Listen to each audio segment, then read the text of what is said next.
जी students, fourth step में हमें क्या दिखाना था कि लिमिट और डिफरेंशिएशन साइन जो है वो इंटरचेंजेबल है। ये दिखाने के लिए हमने फाई एन और फाई दो फंक्शंस डिफाइन किए हैं।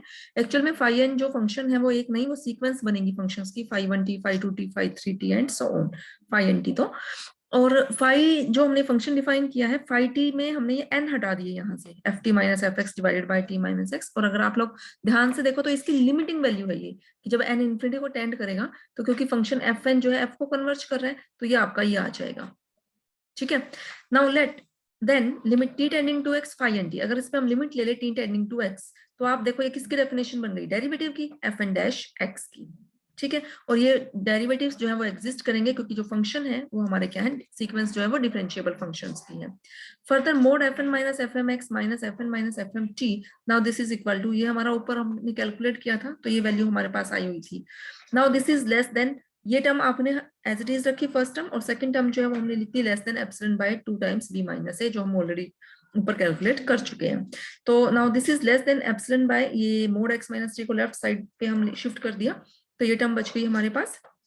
अब देखो शिफ्ट करने के बाद इनको सेपरेट भी कर दिया तो फर्स्ट टर्म क्या बनी, फाई एन टी, और सेकंड क्या बनी, फाई एम टी। और ये क्या आ रहा है आपका, Cauchy criteria for uniform convergence. इसका मतलब फाई एन जो सीक्वेंस है वो कैसी है आपकी, यूनिफॉर्मली कन्वर्ज कर रही है। अब यूनिफॉर्मली कन्वर्ज कर रही है तो किसको कन्वर्ज कर रही है, ये चेक करने के लिए लिमिट ली हमने एन टेंडिंग टू इन्फिनिटी। यहाँ लिमिट लेने का मतलब एफ एन एफ बन गया, और एफ एन की लिमिट ये एफ है आपकी, और यही क्या है हमारा फाई। इसका मतलब जो फाई एन सीक्वेंस है वो फाई को कन्वर्ज कर रही है।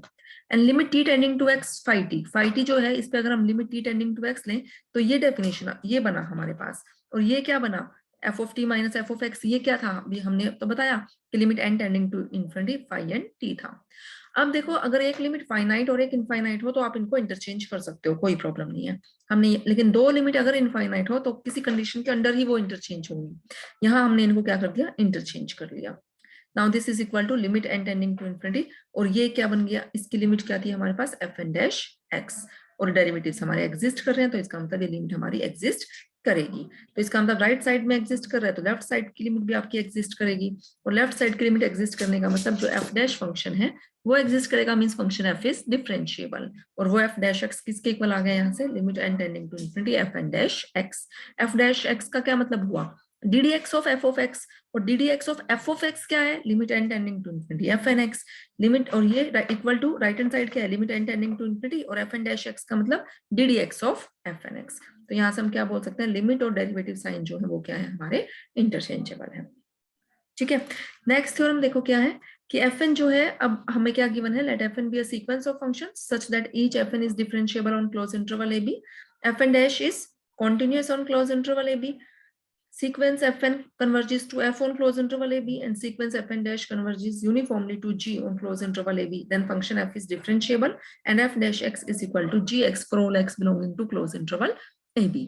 अब इसमें हमें यहाँ क्या गिवन है कि fn जो सीक्वेंस है वो डिफरेंशिएबल फंक्शंस के सीक्वेंस है, मींस डेरिवेटिव्स एग्जिस्ट कर रहे हैं, और डेरिवेटिव्स मींस fn डैश हो गए, और वो क्या है, सारे कॉन्टिन्यूअस हैं, और सीक्वेंस fn जो है वो f को कन्वर्ज कर रही है, और सीक्वेंस fn डैश जो सीक्वेंस है वो g को यूनिफॉर्मली कन्वर्ज कर रही है। तो हमें क्या दिखा रहा है कि जो फंक्शन f है वो कैसा होगा, डिफरेंशिएबल, और उसका डेरिवेटिव g ऑफ x के इक्वल होगा।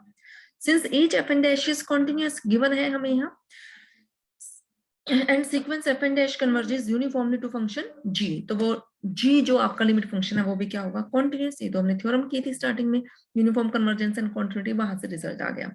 और जो फंक्शन कॉन्टिन्यूअस है वो हमारा रीमान इंटीग्रेबल भी होता है, ये रिजल्ट भी आपको पता है। ठीक है, तो लिमिट और इंटीग्रल साइन जो है वो इंटरचेंजेबल है। ये रिजल्ट आपका कहाँ से लग गया, आपका अभी जो हमने पीछे एक रिजल्ट किया था ना, यूनिफॉर्म कन्वर्जेंस एंड इंटीग्रेशन से।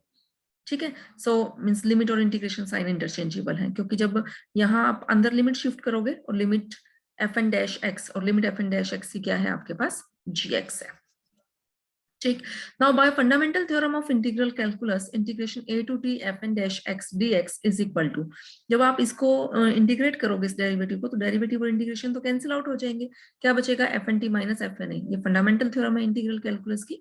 सो integration A to t g x D x is equal to, ये टर्म ये आपस में इक्वल थे ना ये यहाँ से, तो ये रिजल्ट हमने यूज किया, means limit N tending to infinity F n t minus f n a, और लिमिटिंग वैल्यू क्या आ गई, f of t minus f of a. This implies derivative of integration a to t gx dx Leibniz rule से क्या आ गया, this is equal to F dash T, means इसका derivative जो है, तो यहां से ये क्या बन गया आपका, G of T is equal to F dash T, means function F कैसा हो गया, डिफरेंशिएबल है। अब जो रिजल्ट हमने सीक्वेंस के लिए किया बिल्कुल सेम रिजल्ट आपका जो है ये सीरीज के लिए, ये आप लोग खुद पढ़ोगे, अगर कोई डाउट आता है, कोई प्रॉब्लम आती है, देन यू कैन आस्क।